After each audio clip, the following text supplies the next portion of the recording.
You know how many playoff wins between those guys, Bob? Yeah. You know? None.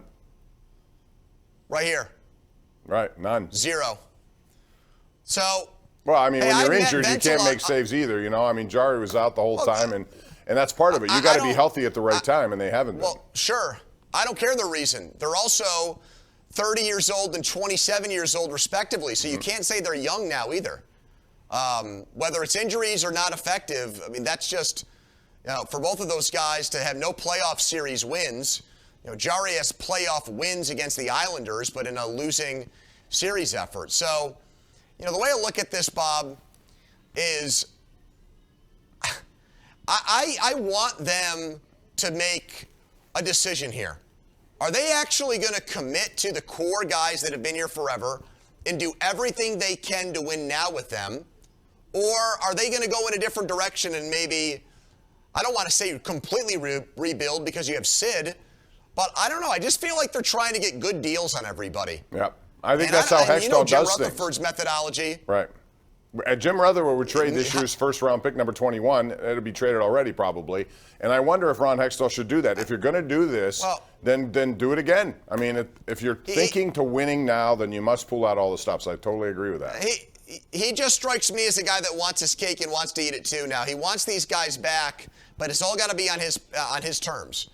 And so the problem with free agency is unrestricted free agency. You don't really get guys on your own terms. They signed one player in unrestricted free agency last year, really, if you think about it. You know who that guy was, Bob? Unrestricted free agency? Yep, last year. You're jogging my mind. I don't remember. Who? Brock McGinn. Okay. That's not a good deal. They overpaid for him. Yeah. He was okay, but not worth what they gave him. I agree. Right. That's usually what you do in free agency when guys get to market. Right. You overpay. So, how is Hextall going to respond if he loses, even if he just loses Malkin? Where does he go get his second-line center? You think Jim Rutherford's going to trade J.T. Miller to the Penguins? I don't. Why would he want to help them right now? He wants to take those bad deals from the Penguins that he signed, his mistakes, just because he's stubborn? I don't see him doing that. I don't see him doing the Penguins any favors, given how he left town. So, no, I agree. I don't know where that guy comes from if Malkin leaves. Well, we'll see. If they commit to it, then they should consider trading the number 1 pick as well. Let's go out in our number 1 Cochrane Go One Better call of the night. We're going to start it right off with Steve in Johnstown. Steve, how are you? Hey, Bob. Congratulations on your 40th anniversary at KDKA. Thank you very much, Steve. I agree. You're the best. I just want to ask you a question. Okay, the attendance, of course, the Yankees game tonight, they were sold out. But just tell me if this is true, that the Pirates ownership, they don't really care if they get anybody in the stadium as long as they're getting all their money from the TV revenues. Is that true? Well, I mean, they're not going to say that. All I know is that they are certainly a bottom-line business. And that's, if you're going to have to tell me what's the number 1 priority for them, I'd have to say that is making money. They haven't done anything to convince me otherwise, Andrew. And I don't know when that starts. You can put money into Brian Hayes, that's fine. That's an easy deal to make. You could put money into, Brian Reynolds, that's fine. That's an easy deal to make in arbitration. But you got to do more. And especially if you have these core pieces coming together. Let's say O'Neal Cruz shows consistency the rest of the year, and Serwinski, and now all of a sudden you got people that you can count on. You got to go out and try to help them too. Well, absolutely. That's that situation where these teams are getting revenue sharing checks. There's questions from the big ownership groups about what those teams are doing with the money. Are they really reinvesting it into the major league club? Big market teams complain about that. But big market teams like when the Pirates are non-competitive. They like to fill up other teams' ballparks, and they like to go in there and win 2 out of 3 or sweep those series. And baseball likes that too. Baseball knows it's not like the Super Bowl where people watch no matter who's playing. They know where their bread is buttered. It's in places like New York, LA, Chicago. That's the sad truth of baseball, is that in New York, the commissioner's office, they root for the Yankees and the Cubs and the Red Sox because that's what makes them the most money. And as long as the small ownership, Bob, as long as they're getting the revenue sharing checks, as long as they're sharing that national TV, guess what? They're making money, so they don't complain about it. It's not like before the NHL had to lock out for an entire year where a lot of the small market teams were losing money. They were going bankrupt. Right. That's not the case with Major League Baseball. These small market teams are doing just fine. No, they are. And even in a pandemic year, a lot of them were profitable with nobody. The gate really doesn't matter. If they get those checks, then the check's more than offset.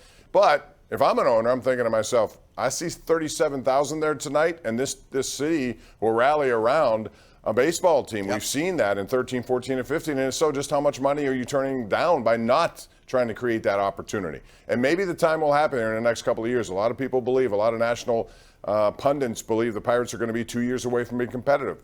Well, I've heard it before. I want to see it, and hopefully it happens because it's very rewarding to see, and it's very interesting to go to games that actually matter pitch by pitch. Let's go to Matt and Butler. Andrew, he's up next. What's up, Matt? Hello, How you doing? Matt.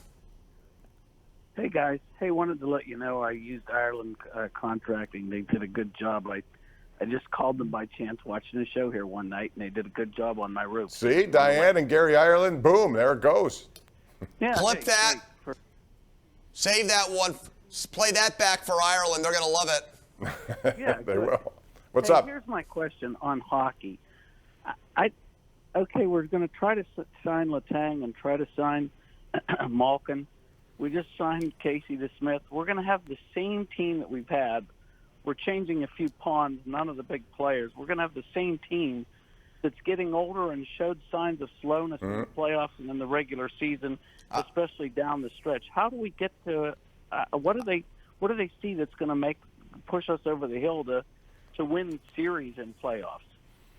I mean, they have to do more than just bring back the core. They have to add to it and bring other. It would be nice if there's someone in their system, Andrew, who can step up and help them. They have Drew O'Connor, who I want to see more and more just because he's younger, and I think he gives them a little bit of a passionate, energetic opportunity to insert that in the lineup. But they're going to have to do more than that. You can't just sign everyone and get good deals, and you think they're good deals, and that's it. The same team hasn't won in 5 years. I agree, and I hold the Steelers to that standard. No playoff win since 2016. You could say the same thing about the Penguins right now. And I agree with the caller in this respect. We don't know what the Fenway Sports Group. If they sign everybody back, they might think that's best for business because that keeps fans going to the arena. They want to see Sid. They want to see Letang. They want to see Malkin. They probably wanted to see Fleury back in black and gold too. But that doesn't generate always into on-the-ice success. It's also clear to me, Bob, that they're blaming everything on Louis Domingue. They have made Louis Domingue the scapegoat. It's all his fault. They really think they have a good team, and if they get better health and net, they'll be fine. I'm not convinced of that because the way Jari melted down in the playoffs 2 years ago. And I can promise you one thing. Jari's making $3.5 million. It's the last year of his contract, Bob. If he wants 5 or 6, there's no way I'm giving it to him now.